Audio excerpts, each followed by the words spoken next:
हरे राम राम राम हरे हरे, हरे कृष्ण कृष्ण कृष्ण हरे हरे, हरे राम राम राम हरे हरे, हरे कृष्ण कृष्ण कृष्ण हरे राम राम राम हरे हरे, हरे कृष्ण कृष्ण कृष्ण हरे हरे, हरे राम राम राम हरे हरे, हरे कृष्ण कृष्ण पुंडलिक वरदे हर विठ्ठल श्री ज्ञानदेव तुकाराम, पंढरीनाथ महाराज की जय, माऊली ज्ञानेश्वर महाराज की, राष्ट्रसंत सद्गुरु श्रीपाद बाबा की जय, सच्चिदानंद रामदास बाबा की जय, सब संतन की जय. पहा,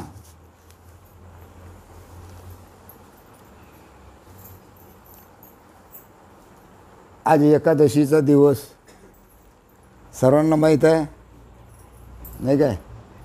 शारदाबाईच्या घरी सत्संग सर्वांना माहीत आहे नाही काय? आणि याचं नाव काय? हां हां रामभाऊ. अरे हा काय रामभाऊ पाचपंडे यांच्या घरी फराळचं. ह्या तिन्ही गोष्ट मिळून सत्संगाचा योग आला. बरोबर आहे. असं जर असलं तर सत्संगाचा योग येतो, नाही तर योग येतच नाही. संगीताबाई कधी बोलवतच नाही, फराळ झाले तर योग कसं येईल? असं आहे ना, फरक पडते ना, फरक पडते. बरं, ठीक आहे. तर आज आपल्याला ज्ञानेश्वर माऊलींचा पंथराज हे जे पुस्तक आहे याच्यावरून काही थोडीशी आपल्याला माहिती आपल्या इथं घ्यायची आहे. तर या ठिकाणी सांगितलेले आहे मानसपूजा. मानसपूजा म्हणजे मनातली पूजा. जीभ न हलवता, ओठ न हलवता, फक्त कंठ न हलवता मनातल्या मनात जी पूजा होते त्याला मानसपूजा म्हणतात. बरोबर आहे. मग मानसपूजा आरंभ होताच अंतर्मानसात जी शास्त्रीय प्रक्रिया घडून येते ती लक्षात घेऊन ज्ञानेश्वर माऊलींना काय सांगायचं आहे की बा आपल्या आतमध्ये असलेली जी अहंकार वृत्ती आहे, बरोबर आहे, प्रत्येकाच्या ठिकाणी अहंकार आहे. कोण बिना अहंकाराचा आहे सांगा बरोबर? कोण आहे? प्रत्येकाच्या ठिकाणी अहंकार आहे. साधू म्हणतो मीच मोठा, कीर्तनकार करतो मीच मोठा, नाही काय? याच्यातले काही म्हणता मीच मोठा आहे का नाही? आहे का नाही? म्हणायचं नाही. अरे कबूल करावंच लागेल तुम्हाला, हो म्हणा का नाही म्हणा. मग ही जी अहंकाराची वृत्ती आहे, ही अहंकाराची वृत्ती चित्तवृत्तीत आपल्याला लय करायची आहे. आपल्या आतमध्ये असलेला जो अहंकार आहे, अभिमान आहे, गर्व आहे, मोठेपणा आहे, शहाणपणा आहे, मीच मोठा, मलाच मान द्या, ही जी वृत्ती आहे ही वृत्ती आपल्याला चित्तवृत्तीमध्ये लय करायची आहे. म्हणजे चित्तामध्ये त्या अहंकाराचा आपल्याला लय करायचा, म्हणजे तिच्याशी एकरूप करायची. म्हणजे आपली चित्तशुद्धी होणं आवश्यक आहे.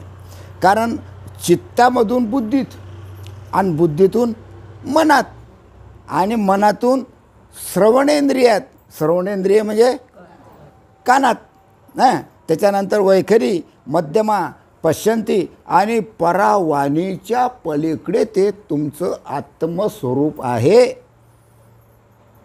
परा, पश्यंती, मध्यमा, वैखरी या चारही वाणीच्या पलीकडे आपलं आत्मस्वरूप आहे की जे आत्मस्वरूप जर आपल्याला सोडून गेलं तर मनुष्य मरून जातो, त्याचं मड होते. बरोबर आहे. मग त्या आत्मस्वरूपातीमध्ये जे स्फुरण आहे त्या स्फुरणामध्ये आपल्या चित्तवृत्तीचा आपल्याला लय करायचा आहे. चित्तवृत्ती आत्मस्वरूपाच्या स्फुरणामध्ये काय करायची? आपल्याला एकरूप करायची आहे, नाही काय?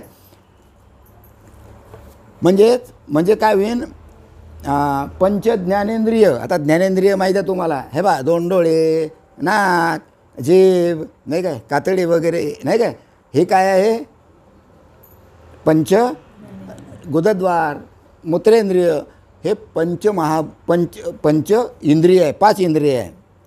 हे जे 5 इंद्रिय आहे हे कुठं आहे, बाहेर का आत, बोला. हे 5 इंद्रिये तुमच्या कोणतीही वस्तू 5 इंद्रिय आपल्या आत घेतात. लक्षात घ्या, बरोबर आहे. आणि अंतःकरण पंचक म्हणजे मन, बुद्धी, चित्त आणि अहंकार, हे 5, बरोबर आहे.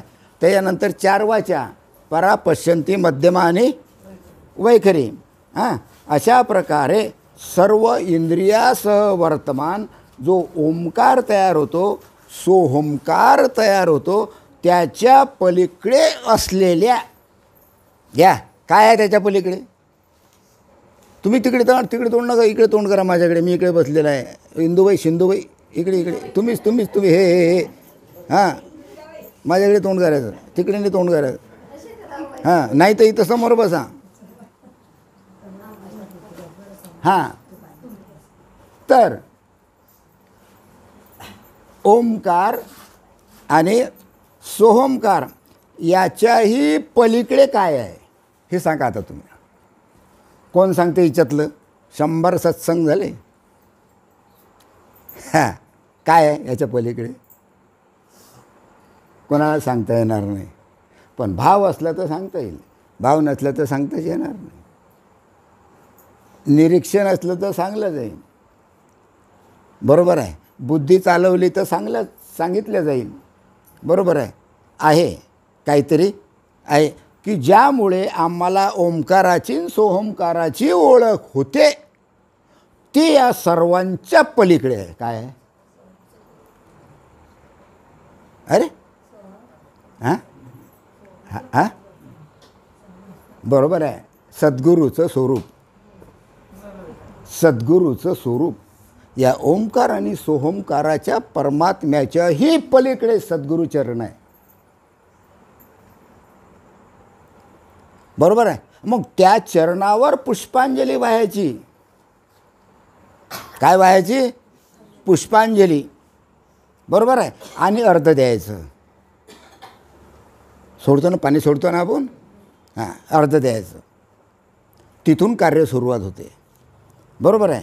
म्हणून मनाचा एकलय म्हणजे अनन्यभाव. त्यावेळी त्याच्या मनाचा काय होतो? एकलय होतो, अनन्यभाव होतो. आणि त्याच्या आतमध्ये असलेले गुरुकृपेनं त्याचं मन त्या स्वरूपाशी एकरूप होते, बरोबर आहे. वास्तविक पाहता अनन्यभाव या शब्दाचा उच्चार करणं हा शब्दांचाच विस्तृतपणा आहे, बरोबर आहे. मग असा अनन्यभाव निर्माण करत असताना ज्या वेळेस आपण अनन्यभाव निर्माण करतो सद्गुरू चरणावर, त्यावेळेस आपलं सर्वस्व पणाला लावतो. त्यावेळी ज्ञानेश्वर महाराजांनी जी चपखल उदाहरणासहित उदाहरण स्पष्ट केलेलं आहे ते आपल्याला क्वचितच एखाद्या वेळेसच पाहायला मिळेल. मग ते कोणतं? या ठिकाणी दिलेलं आहे, मनाच्या अनन्य भावाने मन संकल्प आणि विकल्पात्मक इच्छेला किंवा दुष्ट वासनेला, ते मन संकल्प विकल्प होत असल्यामुळे, नाही काय, मनामध्ये वाईट विचार येत असल्यामुळे ती दुष्ट वासना काय होते, त्या चरणाच्या ठिकाणी काय होऊन जाते? समरसून जाते, एकरूप होते, त्याचं मन शुद्ध होते. कारण याच वासनेमुळे आपल्याला अनंत जन्म घेणं भाग पडते.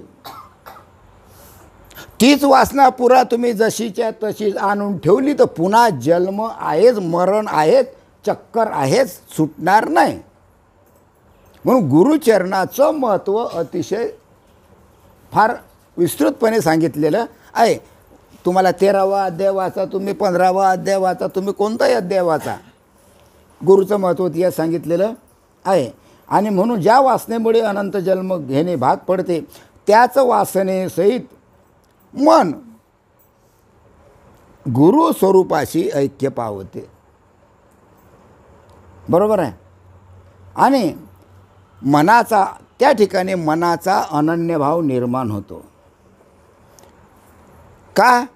कारण त्यामुळे तुमच्या ठिकाणी असलेली उत्थित कुंडलिनी शक्ती काय होते?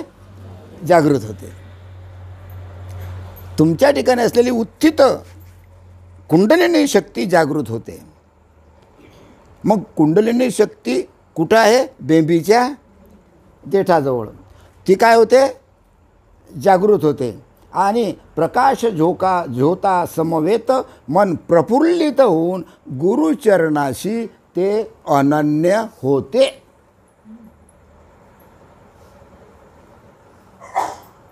हे बा, त्याचा अनुभव तुम्हाला सर्वांना आलेला आहे. आलेला नाही असं नाही. तुम्ही गुरुचरणाशी अनन्य, गुरुच्या पायाशी अनन्य एकरूप केव्हा व्हाल? बरोबर आहे. ज्या वेळेस तुमची कुंडलिनी शक्ती नामस्मरणाद्वारे, नामाच्याद्वारे उत्थित होईल, त्यावेळेस जागृत होईल, त्यावेळेस. म्हणून येथे वासनेचेही स्वरूपाशी ऐक्य घडते. म्हणजे या ठिकाणी वासना शिल्लक राहत नाही. बरोबर आहे. अनन्यभाव तयार झाला. काय? अनन्यभाव तयार झाला. सद्गुरूच्या ठिकाणी तुमचा अनन्यभाव म्हणजे एकनिष्ठ भाव तयार झाला आणि आत्माची अनुभवे पक्की होऊ लागले. ज्या वेळेस सद्गुरूच्या ठिकाणी अनन्यभाव निर्माण होतो, बरोबर आहे, आणि आपल्याला आत्म्याची अनुभूती असलेली जी अनुभूती आहे, ही अनुभूती किंवा हा अनुभव पक्का होऊ लागतो, त्यावेळेस आतून प्रेमाचा उदय होतो. काय भाषा कळून राहिले काय? आतमधून प्रेमाचा उदय होतो. प्रेम बाहेरचं नाही. जगामध्ये कीर्तन, प्रवचन, पारायण, अमुक टमुक जे काही सुरू आहे हे बाहेर आहे की आत? बाहेर सुरू आहे. प्रेमाचा उद्भव हा आतून होत असतो. अरे मला सांगा ना, मी साध्या हमेशा तुम्हाला सांगतो, भूक बाहेर लागते की आतून? ताण बाहेरून लागते की आतून? बरोबर आहे. आणि देव आत की बाहेर? देवाला फक्त बाहेर सोडून दिलं, तो आहे आत, आणि त्याला बाहेर सोडून दिलं. बाकीच्या सर्व तिखट आत, तिखट कुठून लागते? पोटकडे दुखते, बाहेर की आत? अरे सर्व गोष्टी ह्या अनुभवाच्या आहे. बरोबर आहे. सर्व गोष्टी कशा आहे? अनुभवाच्या आहे. इकडे सरका, सरका इकडे, ते सरका. हां, थोडं तू थोडं पुढे जमणार नाही का? थोडं मामूली. हां, सर्व गोष्टी ह्या कशाच्या आहे? अनुभवाच्या आहे. मग तुम्हाला पहिलं सांगितलं मी, काय आहे? ज्यावेळेस सद्गुरूच्या ठिकाणी आमच्या साधकाचा अनन्यभाव निर्माण होतो आणि तुम्हाला आत्म्याचे अनुभव होते, त्यावेळी त्यांच्या ठिकाणी, साधकाच्या ठिकाणी असलेलं प्रेम, हे प्रेम उफाळून येते, बाहेर उफाळून येते. कारण ते प्रेम बाहेर नाही, ते कुठे आहे? तुमच्या आतमध्ये. आतलं प्रेम बाहेर उफाळून येते. अशी ही प्रेमरूपी सुवर्णाची नुपुरे. असं प्रेम ज्या वेळेस होईल त्यावेळी तुमच्या जीवाचा उद्धार होईल. अशी ही प्रेमरूपी सोन्याची नुपुरे, नुपुरे म्हणजे घुंगरं, सोन्याचे घुंगरं. आणि हे सुवर्णाची नुपुरे, सोन्याची घुंगरे सद्गुरू चरणांना बांधावयाची असतात. सद्गुरू चरणांना ती सोन्याची नुपुरं पाहिजे, सोन्याचे काय पाहिजे? घुंगरं पाहिजे. वरचे घुंगरं काही कामाचे नाही. वरचे घुंगरं कधी जर बांधले तुम्ही तर काय म्हणसान? बाबा नाचा नाचा नाचा.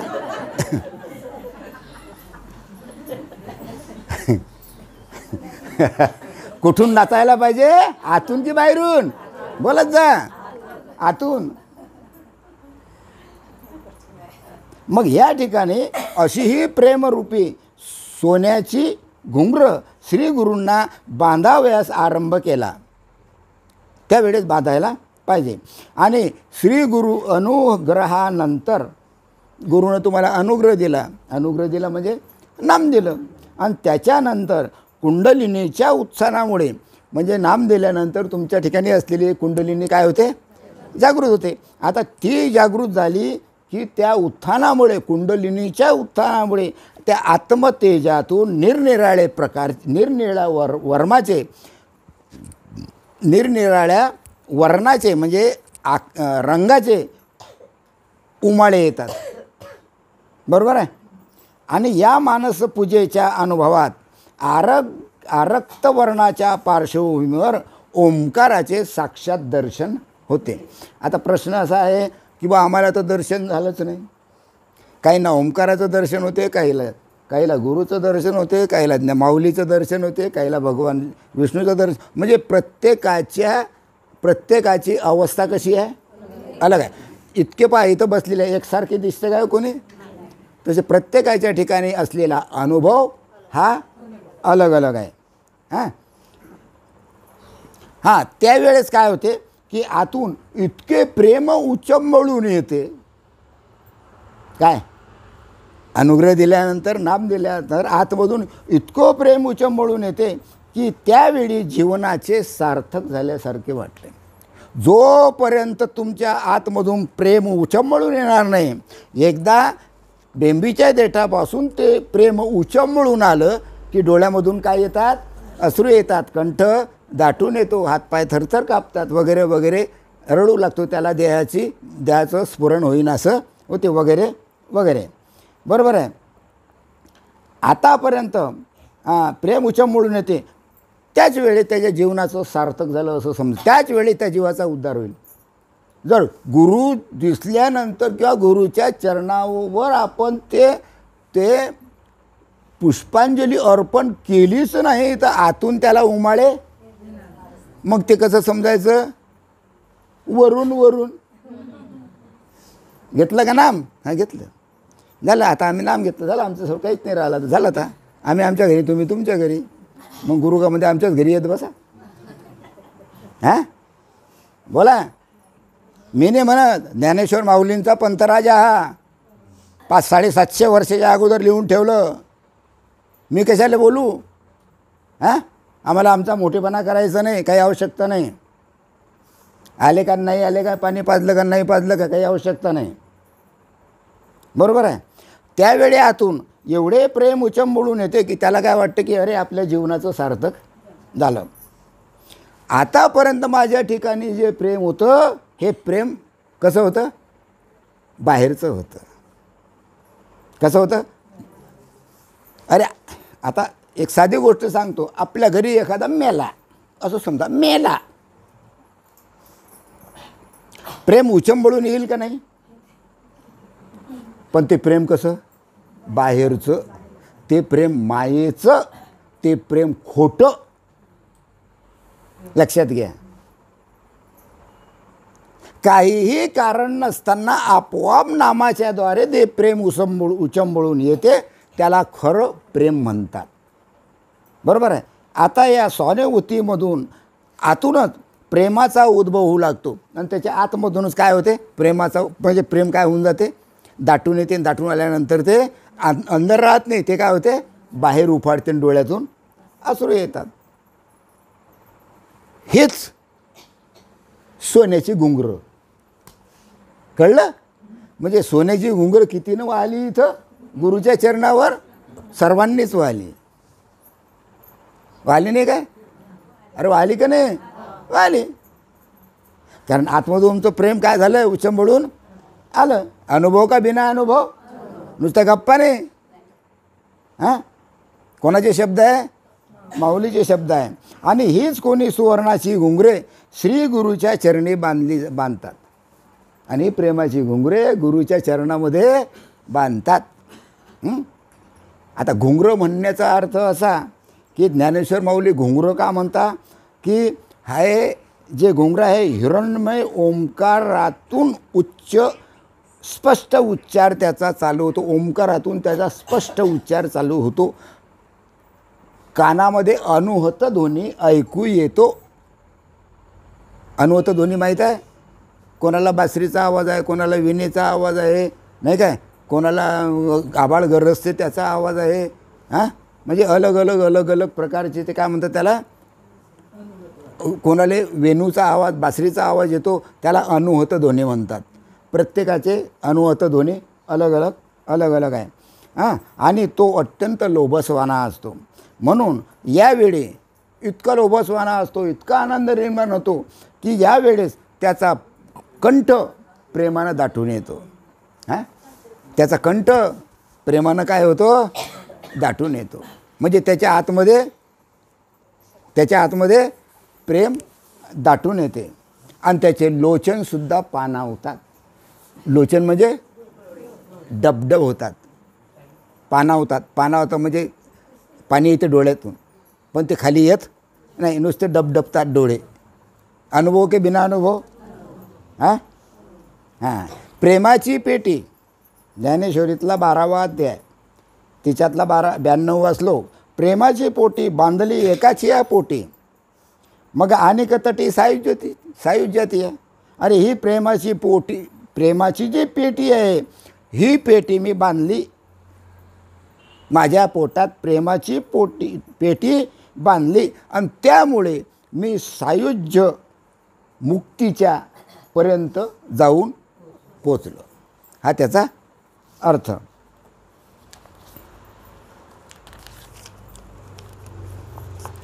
थोडक्यात सांगायचं म्हणजे काय, आत्मतेजातून वरीलप्रमाणे हिरण्यगर्भ दर्शन घडते. हेच कुणी प्रेम सुवर्ण होऊन मानस पूजेत शिष्य आपल्या गुरुच्या चरणी बांधतो. अशा प्रकारे याला पूजा म्हणतात. बरोबर आहे. कुंडलिनी योगामुळे, आता कुंडलिनी मी तुम्हाला पुष्कळ वेळा झालेलं आहे कुंडलिनीचं. बरोबर आहे. कुंडलिनी कुठे आहे?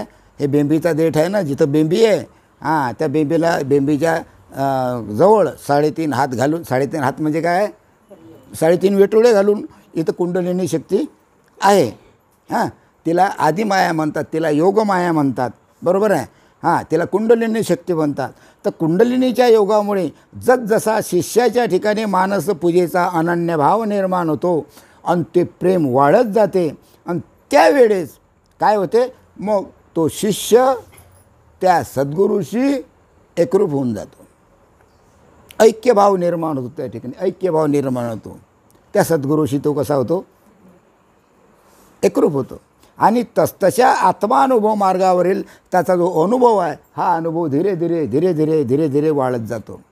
मग शिष्याचे आकाश तत्व, ग्रह तारांगण, सूर्यमंडळ याच्याही पलीकडे पहा तो अनुभव कसा आहे सांगितलेला आहे की बा शिष्याच्या ठिकाणी असलेलं शिष्याचे आकाश तत्व, ग्रह तारांगण, ग्रह तारांगण म्हणजे जे वर दिसते चांदण्या वगैरे हे ना, हे चंद्रमंडळ, चंद्र सूर्यमंडळ याच्याही पलीकडे जेव्हा अंगुष्ठ प्रमाण स्वयंभू आत्मज्योतीचे दर्शनापलीकडे अवस्था, आत्मज्योत कुठे दिसते, इथं. ही आहे इडा, ही आहे पिंगळा, आणि दोन्ही चालू असलेलं ते आहे सुषुम्ना. तर याच्यामध्ये सुषुम्ना मार्गात असलेली जे इथं आपण गंध लावतो ना, इथं आहे अंगुष्ठ प्रमाण आपली आत्मज्योत. हीच आत्मज्योत निघून जाते, मनुष्य मरून जातो. बरोबर आहे, बरोबर आहे की नाही. हां, इथून ते सर्व चालवते शरीराला, पायातल्या नखापासून सर्वापर्यंत शरीराला ती चालवते. कारण तिचं तेज पूर्ण आपल्या पायात शरीराच्या अणुरेणूमध्ये पसरलेलं असते. अशा प्रकारे अंगुष्ठ प्रमाण का म्हटले त्याला, कारण ती ज्योत आपण दिवा लावतो की नाही संध्याकाळी देवाजवळ, अंगठ्याचं प्रमाण असते त्याचं एवढंसं म्हणून त्याला अंगुष्ठ प्रमाण म्हणतात. तर अंगुष्ठ प्रमाण स्वयंभू आत्मज्योतीचे दर्शनापलीकडे अवस्था जाते. आणि त्यावेळेस बाह्य स्थूल शरीरावर, आणि अशा वेळेस काय होते, त्याचं बाह्य स्थूल शरीर म्हणजे हे हाडा मासाचा देह ना, काय डोळे आहे, हात पाय, दिसून राहिलं की नाही मी तुम्हाला, दिसून राहिलं की नाही. हां, हे बाह्य शरीर, या स्थूल बाह्य शरीरावर, बरोबर आहे, दुःख असंभिन्न आनंद तरंग उमडतात. कोणी म्हणते दुःख आहे, कोणी म्हणते आनंद आहे, पण त्या दुःखात तो आनंद आहे. हे पहा किती मजेशीर गोष्ट आहे. याचा आमच्या माता भगिनीला आनंद होतो, माणसाला तो आनंद नाही. त्यांना आत्मस्वरूपाचा आनंद आहे, पण हा जो बाह्य शरीराचा जो आनंद आहे आमच्या माता भगिनींना आहे. आता काय सांगितलं आहे, दुःख संभिन्न आनंद तरंग उमळतात. आता किती परेशानी झाली. आईच्या पोटात गर्भ असतो, ज्या वेळेस आई बाळंतिणीच्या वेळेत तिला असह्य वेदना होतात, माता भगिनीच्या गोष्टींवर असह्य वेदना होतात. मग त्या वेदना सुखाच्या की दुःखाच्या, ऐकून घ्या, सुखाच्या की दुःखाच्या असते. दुःख, पण त्या दुःखात काय आहे, दुःखात काय आहे, आनंद आहे. आहे की नाही आनंद. मग हा आनंद माता भगिनींना आहे की यायले, बरोबर आहे. हां, बाहेर जरी दुःख दिसत असलं, बाहेर जरी दुःख दिसत असलं, त्या दुःखामध्ये काय आहे, आनंद आहे. अगदी याच, पण हा आनंद मायेचा आहे बरं. आता बोललो हे, हां, पण हा नामस्मरण केल्यानंतर नामस्मरण करता करता करता करता त्याला दुःख असंभिन्न आनंद तरंग, म्हणजे ज्या वेळेस त्याला अवस्था होते त्यावेळेस बाहेरचे सुद्धा असेच चिन्ह उमटतात.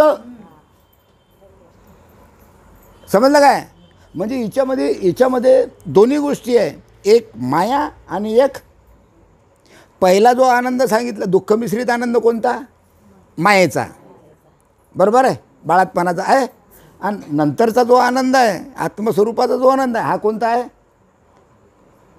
हा पारमार्थिक आनंद आहे. हां, तो आनंद आहे. पण बाहेरच्यांना काय वाटते, अरे असं काय रडून राहिला, असं काय झालं, दुःख झालं. आता अरे अशाच गोष्टी आहे. आळंदीला गेलो, एका बाईला अशी अवस्था झाली, गडबड डोळायला लागली, मोठमोठा रडायला लागले. मग एक माणूस आला, ए बाई इथं रडू नको, इथं हे माऊलीचं मंदिर आहे, इथं काय अशी रडून राहिली. म्हटलं ती रडत नाही, तिला अवस्था झाली. काय म्हटलं हे तुम्हाला काही समजणार नाही. झाली ते बाई, केली जागी, झालं जागी ते बाई. आता ते काय समजते, काय समजते, काहीच समजत नाही. विण्यावाला बुवा पाहत राहिला. विण्यावाल्या बुवाला काय समजे नाही, काय गोष्ट आहे, समजेल काय, नाही अनुभवाशिवाय नाही. हां, यालाच ऐकून घ्या, पुन्हा वाचून दाखवतो. अंगुष्ठ प्रमाण स्वयंभू आत्मज्योतीचे दर्शनापलीकडे अवस्था जाते, त्यावेळी बाह्य स्थूल शरीरावर, म्हणजे या बाहेर स्थूल शरीरावर दुःख असंभिन्न आनंद तरंग उमडतात. यालाच शरीरावरील अष्टसात्विक भाव उमलणे म्हणतात. त्याला म्हणतात अष्टसात्विक भाव, त्याला आम्ही अवस्था म्हणतो. जगात जे भेटलं नाही ते तुम्हाला भेटलं, एवढे भाग्यवान आहात तुम्ही. जगात जे नाही ते तुम्हाला भेटलं. अरे त्या वृंदावनात नाही, त्या काशीला नाही, काही नाही तिकडे, ते तुम्हाला भाग्यानं भेटलं, भगवंताच्या कृपेने भेटलं, आणि घर बसले भेटलं, आयतं भेटलं, म्हणून किंमत कमी आहे तुम्हाला. आला काय आणि गेला काय, ऐका नाही काय घेणं नाही. कोणाचे शब्द आहे, माऊलीचे शब्द आहे. ज्ञानेश्वर माऊलीचे शब्द कोणी खोडून काढेल. जगामध्ये एक तर दाखवा, सत्याला तुम्ही असत्य म्हणता आणि त्याच्या मागे लागता. नाही पटणार, मला तर बिलकुलच पटणार नाही. पटत असेल तर या, नाही तर तिकडेच खपा. आपलं बोलणं स्पष्ट असते बरं, आपण कोणाच्या बापाला भीत नाही. आम्ही बोलणार तर सत्यच बोलणार, खोटं बोलणार नाही. बाप दाखवून इथं श्राद्ध कर, आपल्याजवळ उधारी चालत नाही. मग आता एवढं मोठं अगदी स्पष्ट असल्यानंतर काय किंतू राहिला? बोला ना, काय काय संशय राहिला तुमच्या आत? काहीच नाही, काम खलास, आटपलं. कारण तुमच्या आतमध्ये असलेली जी अहंकार सुप्त अहंकार शक्ती आहे ही कशी झाली? विरली, त्या नामामध्ये एकरूप झाली. झालं, काय शिल्लक राहिलं? श्री ज्ञानेश्वर महाराजांनी 2 वेळा याचे बाहेरीनं वर्णन केलेले आहे, आपल्याला आढळून येईल. आता हाच अनुभव सर्वांनाच येत असतो. हा जो अनुभव आहे हा सर्वांनाच येत असतो असं सांगितलेलं आहे या लेखकानं. आणि तेच जणू अष्टसात्विक भावाचे प्रफुल्लित अष्टदल कमल. अशा प्रकारे अष्टसात्विक भावाचं जे प्रफुल्लित म्हणजे फुललेलं असं अष्टकमल दळ श्री गुरुच्या चरणावर अर्पण करावे. त्याला म्हणता अर्पण करणे, फूल अर्पण करणे. म्हणजे महत्त्व त्या फुलायले आहे का तुमच्या भावाला आहे याच्यात? बोला. तुमच्या आतमध्ये जो एकनिष्ठ भाव आहे त्याला किंमत आहे, बाहेरच्या फुलाला किंमत नाही. अष्टसात्विक भावाचं प्रफुल्लित अष्टदल कमल श्री गुरुच्या चरणावर अर्पण करावे असं ज्ञानेश्वर माऊली सांगतात. नेने सांगत, बरोबर आहे. म्हणून म्हटलेलं आहे ज्ञानेश्वरीच्या 15व्या अध्यायात 6वा श्लोक आहे. आनंद मोद बहुळ. पहा, ज्ञानेश्वरीतलं आहे. आनंदामोद बहुळ सात्विकाचे मुकुळ. सात्विकाचे मुकुळ म्हणजे अष्टसात्विक भाव, त्याला आपण अवस्था म्हणतो. ते उमलले अष्टदळ, ते उमलले अष्टदळ ठेवू वरी, ते आम्ही गुरुच्या चरणावर ठेवू. अष्टसात्विक भावाचं जे अष्टकमळ दळ आहे फुल, ते आम्ही गुरुच्या चरणावर ठेवू. अगदी स्पष्ट आहे. इथं अंगठे बहादूर जरी असला तरी त्याला समजेल, पण अनुभवाचा पाहिजे. बिना अनुभवाच्याला समजणार नाही. बरोबर आहे. ज्यावेळी झोपत नाही ना कोणी, हां इकडे तिकडे नका भाऊ, दिवसभर सांडव्यान बिबडे करत बसताना इथं आले की झोपता नाही, येऊ नका, तुमच्या अजून काही अटकणार नाही. अरे 4 जण असले तरी मी एवढंच सांगणार आहे समजून, लक्षात घ्या. आणि 100 असले तर एवढंच सांगणार आहे. 2 जण असले माझ्यासमोर तरी एवढंच सांगणार आहे. मग ज्यावेळी अष्टसात्विक भाव बाह्य शरीरावर उमलतात, अष्टसात्विक भाव बाह्य शरीरा म्हणजे ज्यावेळेस तुम्हाला खलखल खलखल अशी अवस्था होते, तुम्ही हालता, डोळ्यातून अश्रू येतात नाही काय, डोळ्यातून म्हणजे रडू येते, हातपाय थरतं कापतात. हां, ज्यावेळी अष्टसात्विक भाव बाह्य शरीरावर उमलतात त्यावेळी आत, ऐकून घ्या, त्यावेळी आत हृदयाकाशात, हृदयाकाशात म्हणजे इथं, याला म्हटलेलं आहे 10वे द्वार, याला म्हटलेलं आहे सहस्रदळ. कोणी सांगणार नाही बरं, कीर्तनकार असो का भागवतकार असो का कोणता मोठा बुवा असो, हे सांगणार नाही. मग हृदयाकाश कुठे आहे? इथं. हे याला म्हणतात ब्रह्मरंध्र. कोणी 10वे द्वार म्हणते, कोणी ब्रह्मरंध्र म्हणते, कोणी सहस्रदळ म्हणते, नाही काय. तर हृदयाकाशाला म्हणतात. हृदयाकाशात कुंडलिनी ब्रह्मरंध्राच्या ठिकाणी जाऊन इथं काय होते, ती स्थिर होते. ही जी कुंडलिनी आहे, ही कुंडली इथून उठते सरसर सरसर सरसर सरसर या आज्ञाचक्राला टोला देऊन सरळ या ब्रह्मरंध्रामध्ये ती काय होते, कुंडलिनी स्थिर होते. म्हणजे या ठिकाणी शिव आपलं काय म्हणतात त्याले, पार्वती शिवाशी एकरूप होते किंवा सीता रामाशी एकरूप होते ना. म्हणजे प्रकृती आणि पुरुष, प्रकृती पुरुषाशी एकरूप होते आणि शिल्लक राहते फक्त पुरुष. प्रकृती काय होते? प्रकृती त्या स्वरूपाशी म्हणजे माया त्या ब्रह्मस्वरूपाशी एकरूप होते. आणि एवढ्याच करता हा मनुष्य जन्म आहे. हा हुकला की हुकलं, जमत नाही, जमणार नाही. समजलं? कोणतं चाललं? हां, ज्या वेळेस अष्टसात्विक भाव बाह्य शरीरावर उमलतात त्यावेळी आत हृदयाकाशात कुंडलिनी ब्रह्मरंध्राच्या ठिकाणी स्थिर होते आणि मनोवृत्ती कोटी कोटी सूर्याप्रमाणे असलेल्या व्यापक तेजाशी एकरूप होते.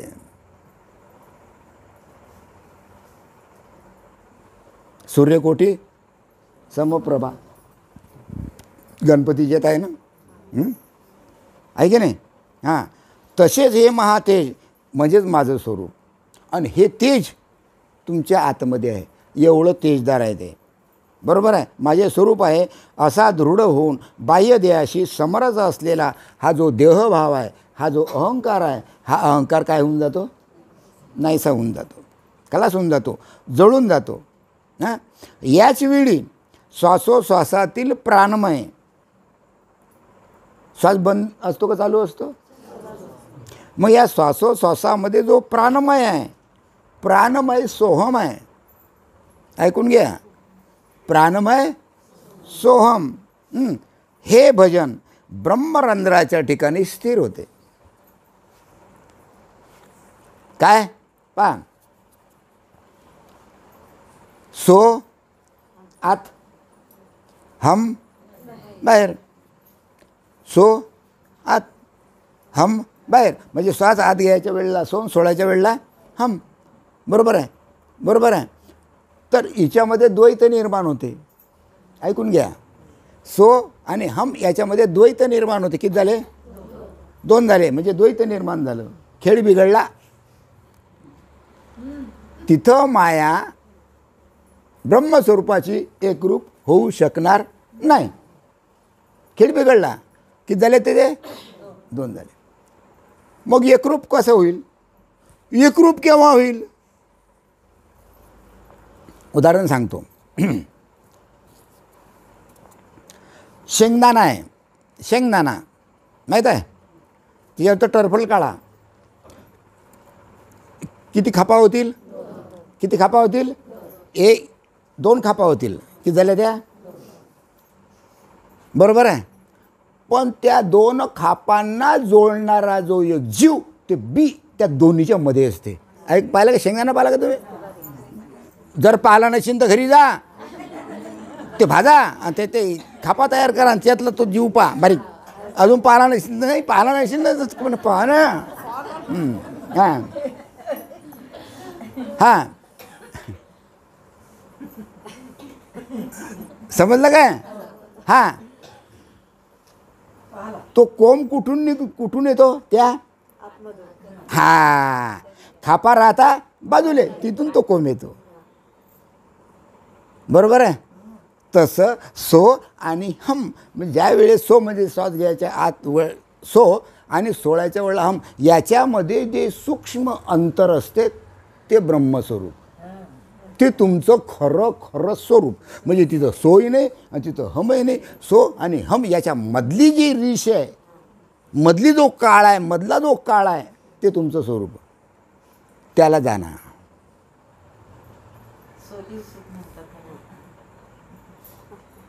अरे शेंगदाणा उगवलं ना, मूळ कोणतं? आतमधलं ते. हां, ते नसलं तर दोन्ही टिकऱ्या फेडल्या, खापा पेरल्या, होईल का? हो नाही. मग त्याच्याकरता तेच पाहिजे. पण केव्हा? त्या दोन्ही असले. तसं ब्रह्म आणि माया ही अलग अलग आहे. ब्रह्म आणि माया दोन्ही एकरूप कुठं होतात? ब्रह्मरंध्राच्या ठिकाणी.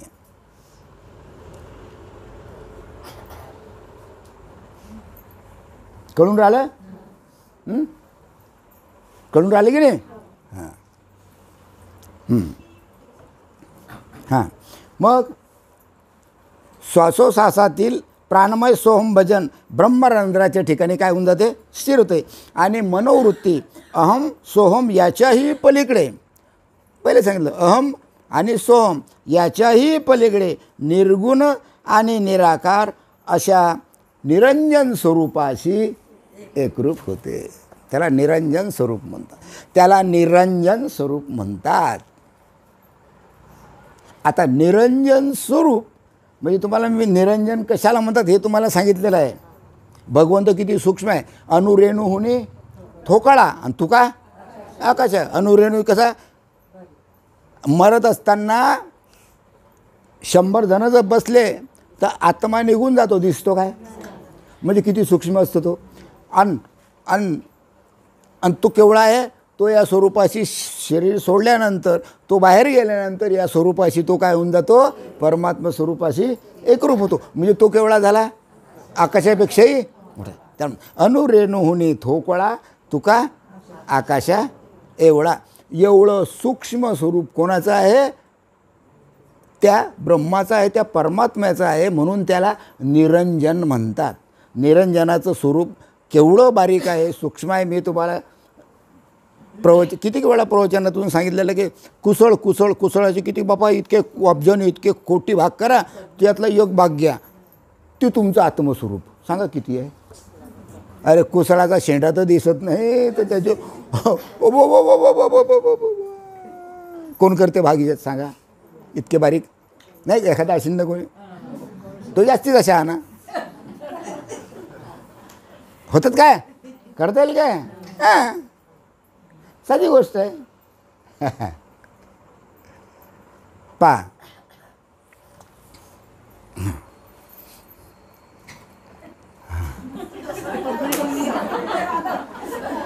हां हां नाही मग आता कोपऱ्यात लक्ष असते.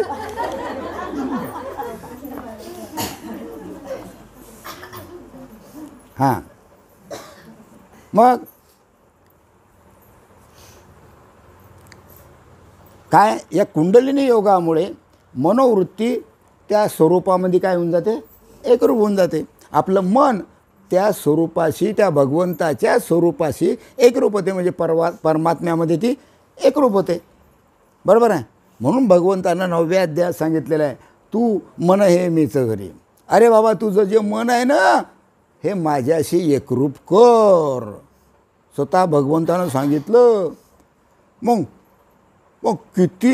किती बुवानं आपलं मन भगवंताच्या स्वरूपाशी एकरूप केलं. बुवा कीर्तनकार सांगा. ज्यानं केलं असेल तो भाग्यवान, नाही केलं तर नुसतं म्हणणंच सुरू आहे. तू म्हणा हे मीचा घरी, माझी या भजनी प्रेम धरी. मग कोणतं भजन? माहीतच नाही भजन. अरे तुम्ही जे नामस्मरण करता हे भजन आहे, भजन.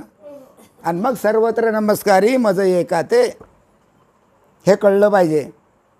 नुसतं म्हणून जमणार नाही. मग कुंडलिनी योगामुळे मनोवृत्ती स्वरूपात समरस होतात. प्राणही स्वाभाविक त्या स्वरूपामध्ये एकरूप होऊन जातो. आणि मन आणि प्राण या स्वरूपाशी समरस होताच त्याला बाह्य शरीराची आठवण राहत नाही. मन आणि प्राण एकरूप झालं नाही काय की त्याला या देहाची आठवण राहत नाही. म्हणजे मन नामस्मरण करता करता मन त्या प्राणाशी काय होऊन जाते? एकरूप. मन प्राणाशी एकरूप झालं की त्याला देहाची आठवण राहत नाही. म्हणून त्याला आपण म्हणतो अवस्था. 1-2 पहिली दुसरी 1-2 अवस्था अशीच होते. मग मात्र धीरे धीरे आपल्याला मग तुम्ही म्हणता आम्हाला तसं होतं, आता तसं होतही नाही. ऐकून घ्या. पहिली अशी अवस्था असते की त्याला देहाचं भान राहत नाही, कारण मन त्या प्राणाशी काय होऊन जाते? एकरूप होते. त्याला पहिल्यांदा देहाची अवस्था भान राहत नाही. मग धीरे धीरे आपोआप काय होते? आपोआपच तो आनंद इंद्रिय उपभोगतात. तुमची जे इंद्रिय आहे ते इंद्रिय आपोआप तो आनंद उपभोगतात. मग डोळे उघडे असताना सुद्धा ती अवस्था होते, कारण इंद्रियाला तो आनंद होतो. श्वास चालतो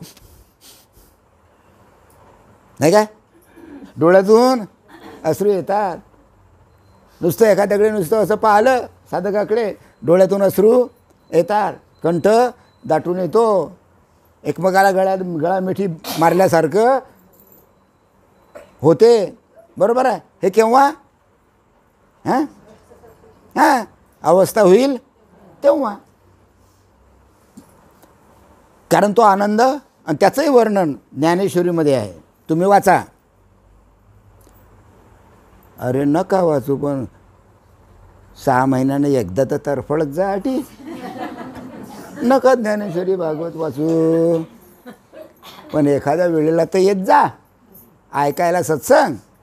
तरी बस आहे, करत बसा ना घरी सांडोळ्या आणि पापड्या, काही घेणं धन्य आम्हाला, करत बसा. समजून राहिलं, भाषा कळून राहिली. हां, मग त्याला बाह्य शरीराची स्मृती राहणे शक्य नसते. ही अवस्था अष्टभोगाच्याच काय, पण सर्व भोगाच्या पलीकडे असणारे. मागे मी बद्ध होतो, आता मुक्त झालो, हा अनुभव येतो. अरे बद्ध होतो मी, आता मुक्त झालो, पुन्हा जन्माला यायचं कामच नाही. या अवस्थेच्याही पलीकडे तो शिष्य गेलेला असतो. एवढी मोठी भगवंताच्या नामात शक्ती आहे, पण त्या शक्तीचा अनुभव कोणालाच नाही. फक्त म्हणता, कीर्तनाला येत जा, भागवताला येत जा, देवाचं नाव घेत जा, फक्त म्हणता, पण तिच्यात काय शक्ती आहे त्या नामात हे मात्र कोणालाच कळत नाही. ज्याला कळेल तो भाग्यवान झालं. हेच जणू काही श्री गुरुचरणावरून उतरून टाकलेले भोगमोक्षाचे लिंबलोन. हे गुरुच्या चरणावरून लिंबलोन उतरून टाकलं, देऊन टाकलं गुरुले, घ्या. म्हणजे आम्ही मोक्षाला जाण्याला मोकळे. आता काहीच राहिलं नाही. कठीण आहे का सोपी आहे? हां, सोपी आहे. दाताळ्यातलं किती लोकांना कळलं? काही नाही कळलं, काही नाही कळलं. फक्त चाललं, नाही कळलं. कळलं असेल तर माझ्यासमोर आणा.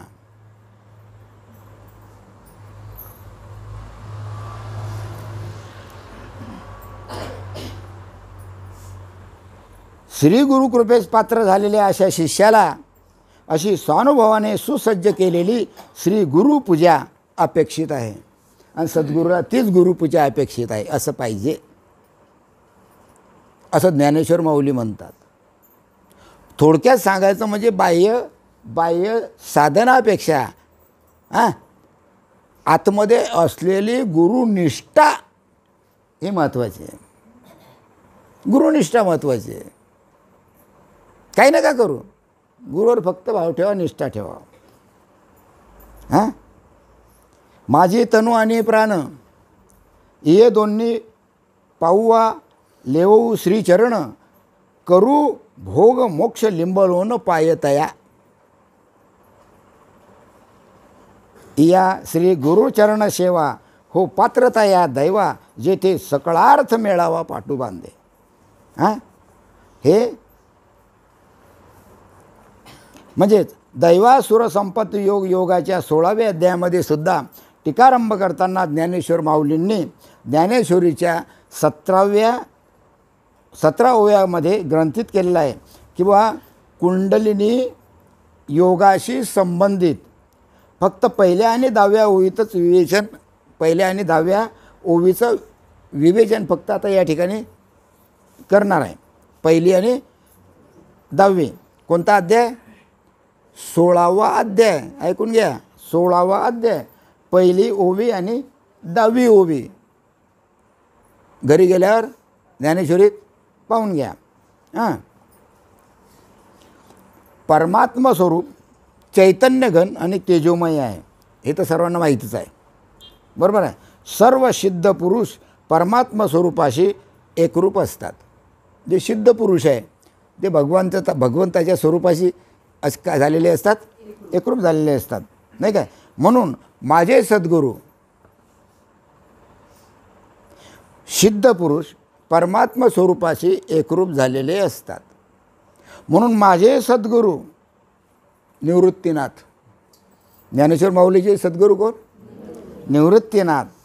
हे चित्त सूर्य आहे, हे चित्त सूर्य आहे, सूर्याप्रमाणे तेजोमय आहे. अशा श्री गुरुचरणांना मी वारंवार नमस्कार करतो. म्हणून ज्ञानेश्वर माऊलींनी अशा गुरुचरणांना नमस्कार केला, निवृत्तीनाथांना. केव्हा? ज्या वेळेस हा अनुभव त्यांना आला तेव्हा. आता कोणता अनुभव म्हणसाल तर तुम्हाला आत्ताच वाचून दाखवलेलं आहे, बरोबर आहे. हां. तथा चित सूर्यनिवृत्ती माझे नमो म्हणती पुळती हा सिद्धांत 17व्या ओळीमध्ये मांडित असताना तत्पूर्वी ओव्यातून सिद्धांताची भूमिका मांडतात. काय? विश्वाचा आभास नाहीसा करण्यासाठी. हे बा, हे जग दिसून राहिलं, हा आभास आहे. खरं आहे का खोटं आहे? खोटं आहे, पण आम्ही त्याला काय समजून राहिलो? खरं समजून. म्हणजे तो काय आहे? आभास आहे. ते काय? एक प्रकारे स्वप्न आहे, आभास आहे. जग दिसून राहिलं की नाही आम्हाला पूर्ण. आम्ही रशिया, अमेरिका, इंग्लंड, अमुक टमुक, हे ते ताताळा, मलकापूर, काय काय काय काय काय जे असेल नसेल ते, सूर्यचंद्र, तारांगण, हे जे दिसून राहिलं या विश्वाचा आभास, हा काय एक दिसून राहिलं ते सर्व आभासच आहे. मग या विश्वाचा आभास नाहीसा करण्याकरता दिसून तर राहिलं, तो खरा नाही, पण आम्ही त्याला खरं म्हणतो. तो काय आहे? तो आभास आहे. मग हा आभास नाहीसा करण्याकरता माझे गुरु श्री निवृत्तीनाथ हे चढांशू आहेत, नाही काय? उदयाला आलेले आहे. हे फार मोठं आश्चर्य आहे. आहे चढांशू देवी आहे ना, नाव आहे की चढांशू? हां, ऐकलं बापा? हां हां, तिलाच म्हटलेलं आहे आदिमाया कुंडलिनी चढांशू. म्हणजे आपल्या रामकृष्ण परमहंसाचा भाव कोणावर होता? कालिंकावर. अरे सर्व देव आणि देवी कसे आहेत? फक्त एकरूपच आहेत एकमेकाशी, कारण ते अलग नाहीच, एकच आहे, बरोबर आहे. मग ज्ञानेश्वरांना, मग आता तुम्ही असं म्हणतात बुवा आम्हाला जग तर दिसून राहिलं, आणि मग कसं खोटं म्हणता? अरे डोळ्याने दिसून राहिलं, पहा ना हे सर्व हे डोळ्याने दिसून राहिलं ना, मग हे खोटं खरं? खोटं आहे की खरं आहे? आहे खोटं, पण त्याला आम्ही काय म्हणतो? खरं समजतो. मग खरं पटेल काय? नाही पटणार, कारण प्रत्यक्षात आम्हाला दिसून राहिलं ना. मग ह्या ज्ञानेश्वर माऊलींना हा जो विश्वाचं मावळणं आहे, म्हणजे विश्वाचा जो आभास आहे, हा अभिप्रेत नाही. हे अभिप्रेत नाही. विश्वाचं मावळणं ज्ञानेश्वर माऊलींना अभिप्रेत नाही, लक्षात घ्या. भाषा कळून राहिली का तुम्हाला? विश्लेषण केलं मी ना तिच्यावर, पुन्हा एकदा सांगतो. प्रत्यक्षात संपूर्ण जग म्हणजे काय आहे? आभास. काय आहे? आभास आहे. मग आम्ही त्याला काय समजतो? खरं समजतो. वास्तव पाहता ते खरं नाही, तो काय आहे? एक आभास आहे, बरोबर आहे. मग ज्ञानेश्वर माऊलींच्या मते हे विश्वाचं जे मावळणं आहे हे अभिप्रेत नाही. विश्वाचं मावळणं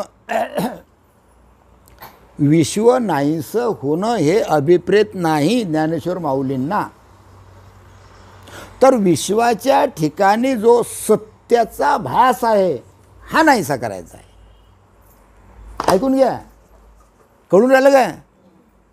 पुन्हा सांगतो, पुन्हा पहा. विश्व आहे, जग आहे, हा सर्व आभास आहे. पण तो आभास नाही,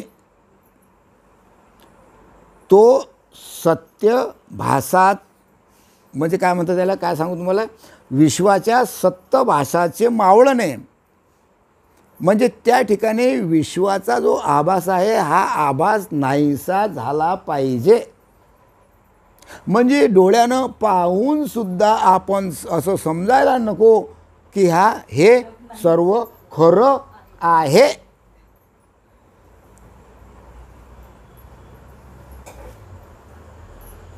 नाही म्हणायची सोय नाही आहे. पण हा जो विश्वाभास आहे हा ज्ञानेश्वर माऊलींना म्हणजे काय विश्व मावळणं हा अभिप्रेत नाही, तर विश्वाच्या सत्यभासाचे मावळणं अभिप्रेत आहे. बघ, जग जे आहे हे सत्य नाही, तुम्ही त्याला मानूच नका. कारण जग काही नाहीसं होणार नाही, हे तर राहणारच आहे, कुठे जात नाही, जसं तसं राहणार आहे. पण याच्याविषयी जो तुमच्या मनामध्ये कल्पना आहे, भास आहे, हा भास तुम्ही फक्त नाहीसा करा. मग कारण विश्व हे विश्वरूपाने सत्य वाटते, कारण जगरूपानं आपल्याला सत्य वाटूनच राहिलं.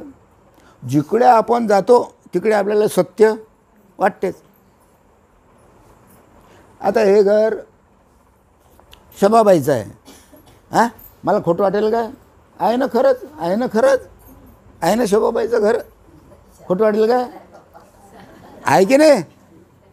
पण तो काय एक भास आहे. पण भास आहे म्हणून नाही म्हणून चालणार नाही. आहे सत्य, पण त्या सत्याचा आपल्याला आहे तो आभास, पण त्या आभासावर आपल्याला सत्य उकलून दावायचं आहे की ते नसून आहे आणि असून नाही. हां, म्हणजे विश्व आहे विश्वरूपानं आपल्याला सत्य वाटते, हां, बरोबर आहे. आणि परमात्मा रूपाने सत्य वाटत नाही. जग दिसून राहिलं आम्हाला, सत्य आहे नाही, आहे जग, हे पाहणं हे सर्व दिसूनच राहिले, हे सत्य आहे. पण परमात्मा दृष्टीनं मात्र हे खरं नाही. परमात्मा दृष्टीनं जर पाहिलं तर हे खरं नाही, हे सर्व भास आहे, हा सर्व खोटं आहे. कधी ना कधी 100 वर्षानं मी इथं आलो तर इथं हे एकही राहणार नाही, डँग टँग टँग, म्हणजे तो भास होता, हे सर्व मरून जातील. आणि राहिलं शिल्लक सत्य फक्त आत्मस्वरूप, परमात्मा स्वरूप. खलास झाला, समजला विषय.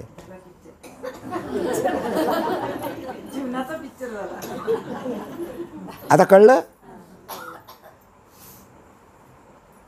भाषा कळली ना? आहे जरा विषय जळच आहे म्हणा. मग आता तेच कधी लोक सांगायचं तुम्हाला, तोच विषय. काही थोडंसं पुढे झाला हां, तोच विषय सांगला तुम्ही बोर होऊन जासान. मग थोडं पुढे चाललं पाहिजे. हां हां, गेला का झोपा? हां, अरे झोपा गेला का? टोपी बरोबर आहे का? तिरपी झाली काय? ॲक्टिव राहू दे. आता बरोबर आहे का? हां, ती एक पाय. हां, ते काय ते सहस्रदळ म्हणता ते होते, ते ब्रह्मरंध्र म्हणता. हां, विश्व हे सत्यरूपानं सत्य वाटते, पण परमात्मा रूपानं ते सत्य वाटत नाही. बरोबर आहे?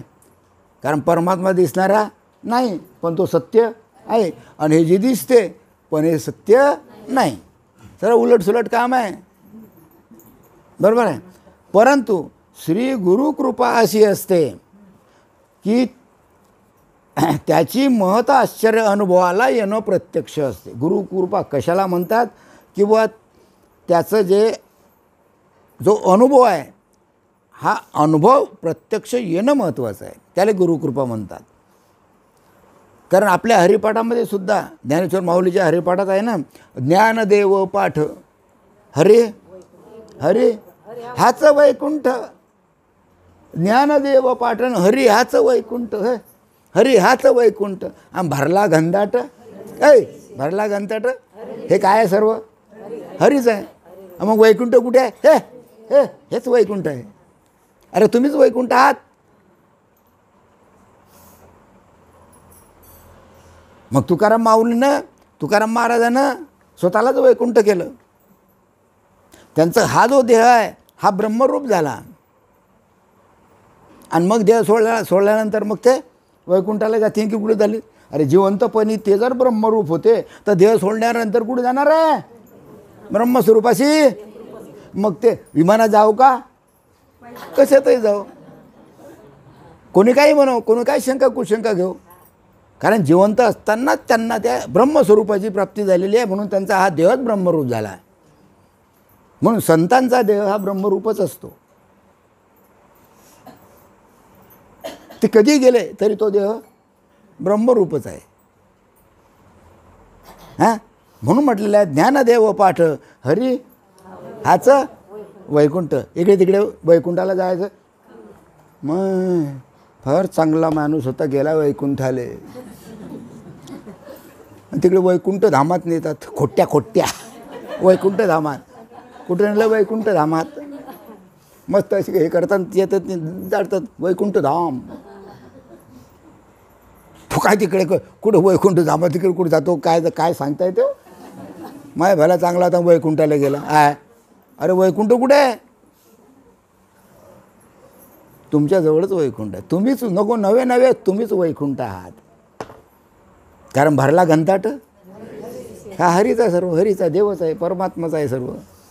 आणि तसं जर मानत नसाल तर पुन्हा दुसरं एक सांगतो, अनंत रूपे अनंत वेशे देखील मी आहे त्याशी. पहा अनंत रूप पहा किती आहे. कोणाचं नाक कसं, कोणाचं डोई कसं, कोणी चपटक आहे, कोणी नकट आहे, कोणी उंदरा आहे, बांद्रा आहे. पहा अनंत रूप कसे आहे प्रत्येकाचे? अलग अलग आहे. एकसारखं दाखवा बरं कोणा याच्यात. दाताड्यात पहा तुमच्यासारखं कोणी आहे का दुसरं? हे रूप अलग अलग आहे. आणि याचे वेश कसे आहे?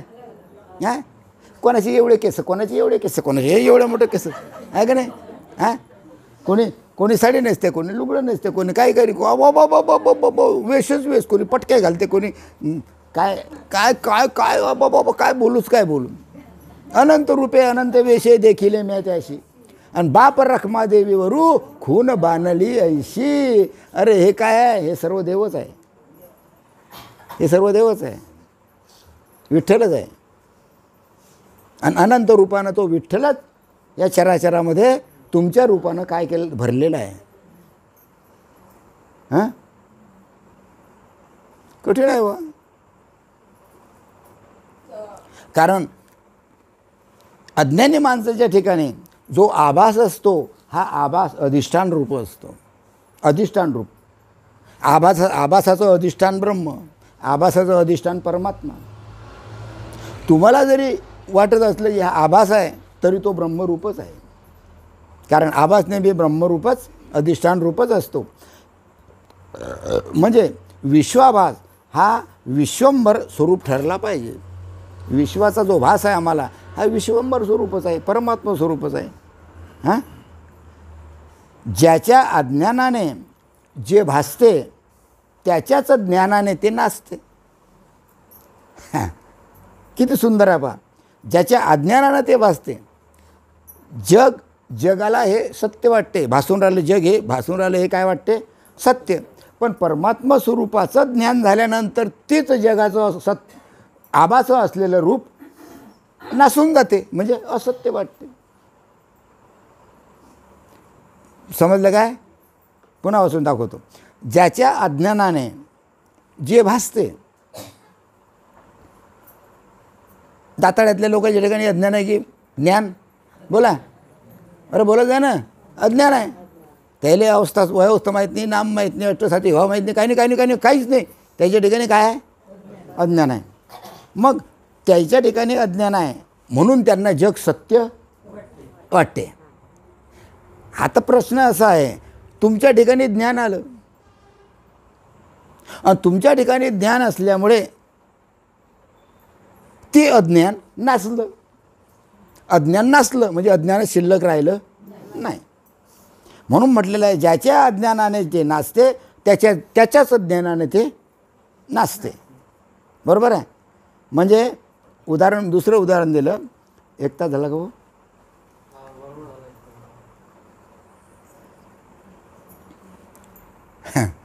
पहा, रज्जूच्या अज्ञानाने त्यावर सत्य भासतो. आता सुंदर उदाहरण आहे. रज्जू म्हणजे दोरी. रज्जू म्हणजे काय? दोरी. सकाळचा टाईम, संध्याकाळचा टाईम नाही, रात्रीचा टाईम नाही, अशी दोरी पडलेली आहे रस्त्यात, नाही काय? एखादा मनुष्य गेला, पाहतो, अरे बो केवढा मोठा साप, असा दिसतो ना तो, केवढा मोठा साप. आपण त्याला काय म्हणू? अरे बापरे, ओ इकडे काय हे बा केवढा मोठा साप. अरे हो, पण त्यातला एखादा शहाणा असलं तर काय करेन? माती घेईन थोडी, अशी फेकून पाहिन. अरे आता हालतही नाही, हालत नाही, पण तरी काही हरकत नाही. हा साप झोपलेला असेल, सापच आहे वाटेल का नाही? म्हणजे भात झाला की नाही त्याला सापावर आहे दोरी, पण भात झाला सापाचा. पण एखादा त्याच्यापेक्षा हुशार असेल, तो काय करीन? बॅटरी घेईन, चमकेल, अरे ही तर दोरी. म्हणजे रज्जूच्या ठिकाणी अज्ञान, दोरीच्या ठिकाणी काय आहे? अज्ञान आहे. आणि मग त्यावर काय भासला? खरा सर्प. म्हणजे त्यावर सर्प सत्य भासतो आपल्याला. सर्प काय भासतो? सत्य भासतो. तो सर्पाभास रज्जूच्या ज्ञानाने नाश पावतो. सर्पाभास कधी नाहीसा होईल? बॅटरी घालू, चमकून, दोरी काही दोरी आहे, म्हणजे सर्पाभास गेला, राहिला काय नाही. म्हणून विश्वंभराच्या अज्ञानाने, म्हणजे भगवंताच्या अज्ञानाने जे विश्व सत्य भासते, हे जग कसं भासते? सत्य भासते. ते विश्वंभराच्या म्हणजे परमात्म्याच्याच ज्ञानाने विश्वाभास नाहीसा होतो. जरा विषय कठीण आहे बा, जरा विषय कठीण आहे ना. हा, विषय जरा कठीण आहे, पण समजून घ्या. रात्री झोपायच्या टाईमला त्यावर मनन करा, चिंतन करा.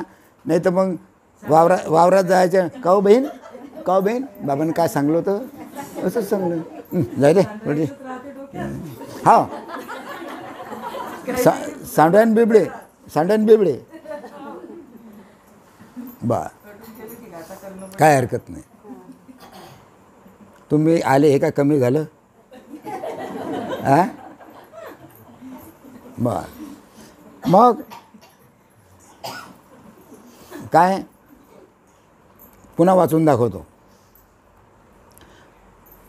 परमात्म्याच्या अज्ञानाने जे विश्व सत्य भासते, तेच परमात्म्याच्या ज्ञानानं तो विश्वाभास काय होऊन जातो? नाहीसा होऊन जातो. बरोबर आहे. दुसरं, शुद्ध तुपाच्या कण्या ह्या दिसत असूनही शुद्ध तुपाच्या स्वरूपाशी एक रूपच असतं. अरे एवढे मोठं एक तुपाचा कण घेतला काय आणि किलोभर तूप घेतलं काय? कसं? दोन्ही कसे आहे? अरे एक कणी म्हटलं तरी ते तुपच, आणि शेरभर म्हटलं तरी तुपच. तद्वत विविध हे जे विश्व आहे, हे विश्वंभर स्वरूपाचा विलास आहे. हे विश्व जे आहे, हे जे जग आहे, हे जग परमात्मा स्वरूपाचा विलास आहे. विलास आहे म्हणजे आनंद आहे, आनंद आहे म्हणजे खेळ आहे, खेळ म्हणजे माया आहे. हे भगवंताचीच माया आहे. तो कसा खेळतो, काय खेळतो, कोणाच्या आत खेळतो, हे त्यालाच माहीत. युक्रेन रशिया, झेलेन्स्कीच्या आतमध्ये तोच आहे,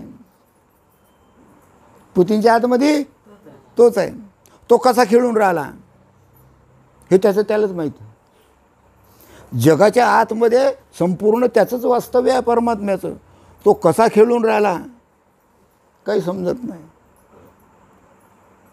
हां, पंतप्रधान कोण? भारताचे पंतप्रधान कोण? हां, नरेंद्र मोदी. नरेंद्र मोदीच्या बी आज तेच तत्व आहे, बरोबर आहे. मग तेच तत्व भारताला चालवून राहिले, तेच तत्व भारताला चालवून राहिलं शांततेच्या मार्गावर, बरोबर आहे. म्हणून शांतता आहे. हे कळून राहिलं. म्हणजे हे जे तत्व आहे, हे तत्व प्रत्येकाच्या आतमध्ये विलास करून राहिलं, खेळून राहिलं. हां, पण त्या परमात्मा स्वरूपाशी ते एकरूपच आहेत. हां, मग या सर्व शब्दज्ञानाच्या प्रात्यक्षिकाच्या ध्वनीने दृष्टीने ध्वनी तसे की श्री गुरु अनुग्रहानंतर. आता एवढं मोठं बोललो मी. आता याचा अर्थ एकच की गुरुच्या अनुग्रहानंतर सद्गुरूनं त्याला अनुग्रह दिला. अनुग्रह दिला म्हणजे बोध दिला. बोध दिला म्हणजे नाम दिलं. तर नाम दिल्यानंतर शिष्याच्या ठिकाणी उत्थित कुंडलिनी, ही जी कुंडलिनी आहे, ही कुंडलिनी काय होते? जागृत होते. आणि जागृत झाल्यानंतर ती पश्चिम मार्गाने, पूर्व मार्गाने नाही. पूर्व मार्गाने कोण जाते?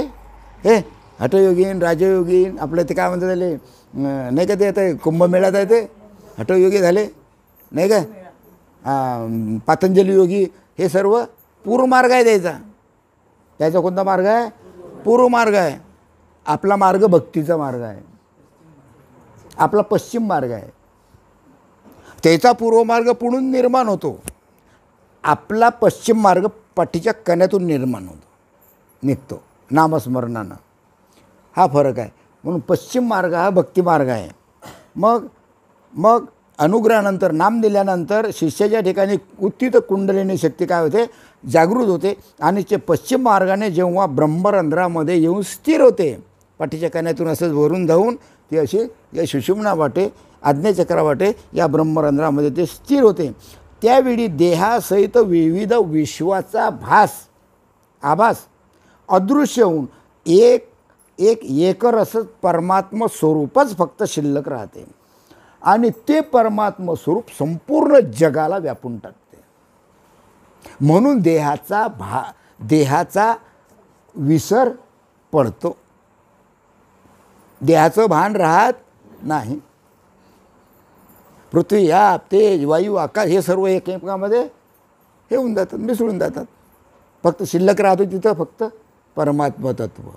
तिथं मनसुद्धा शिल्लक राहत नाही, संकल्प विकल्पही शिल्लक राहत नाही, फक्त परमात्मा तत्व. म्हणून त्याला देहाचं भान राहत नाही. किती सोपी आहे, किती मोठी नामात पावर आहे, केवढं मोठं सोपं आहे. अरे एवढं मोठं सोपी आहे. बुवा लोकांना काय करून टाकलं? लय कठीण करून टाकलं, लयच कठीण करून टाकेलं आहे परमार्थ. या परमार्थासारखं तो सोपी काहीच नाही.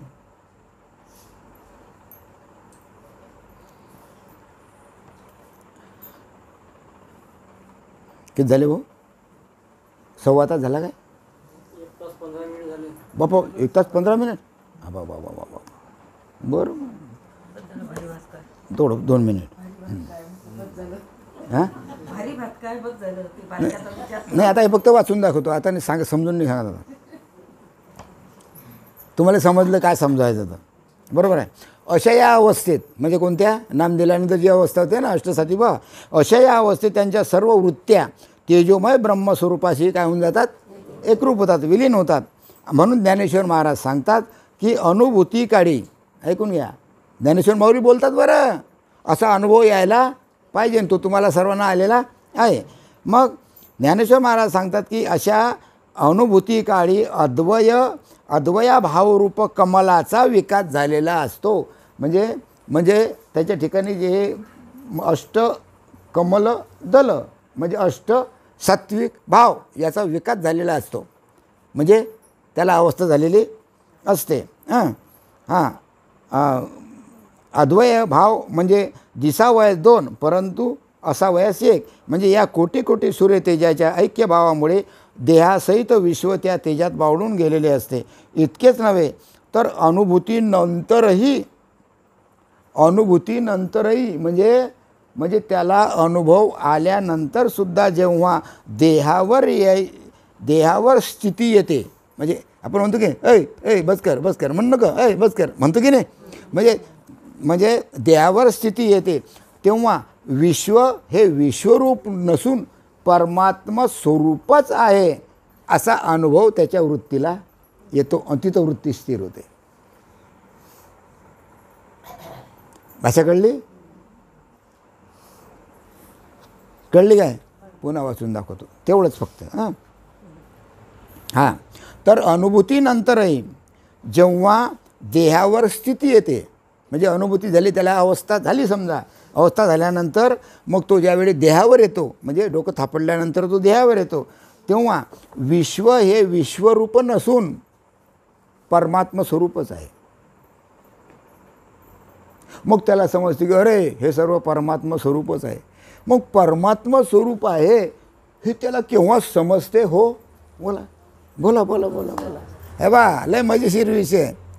आता हे वाक्य याच्यात आलं, पण याचं गुह्य काय?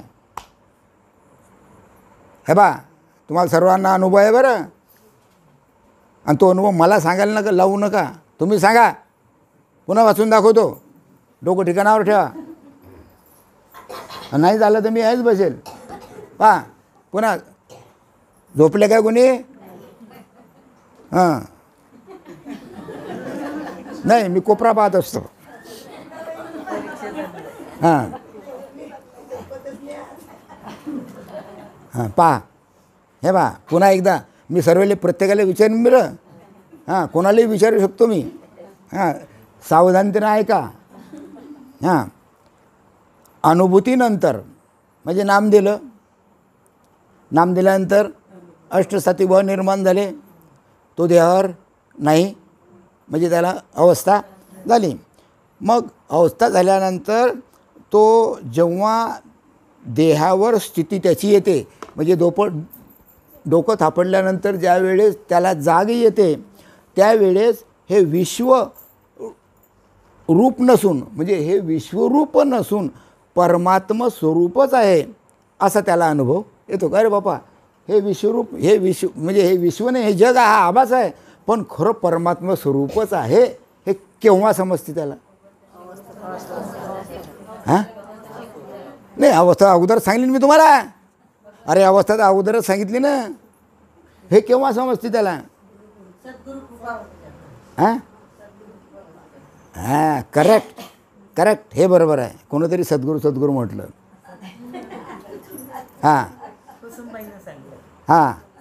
मग त्याची वृत्ती स्थिर होते.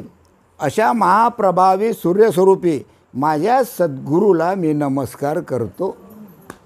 अशा ज्ञानेश्वर माऊलीनं निवृत्तीनाथांना नमस्कार केला की मला त्यांनी हा अनुभव आणून दिला, म्हणून मी सद्गुरूला नमस्कार करतो. मला एक सांगा ना तुम्ही, या जेवढे बसलेलं आहे ना, नाम द्यायच्या अगोदर एक बी जण पाया लागलं काय? सांगा मला, सांगा कोण पाया लागलं? बोला, एक जण तर बोला पाया लागलं काय? नाम काय नाम घ्यायचं झालं, लागलं कोणी पाया लागलं. पण ज्यावेळेस अवस्था होते, अवस्था झाली की काय होते? अवस्था झाली काय होते? आपोआपच मुंडकं गुरुच्या पायाशी. हे अनुभव आहे का नाही? आम्ही म्हणतो डोळे उघडा, तो डोळे उघडते पाया लागते. हा अनुभव प्रत्येकाचा आहे की नाही? सांगा बुवा. मग असा नमस्कार ज्ञानेश्वर माऊलीनं केला निवृत्तीनाथाला. आता कळलं?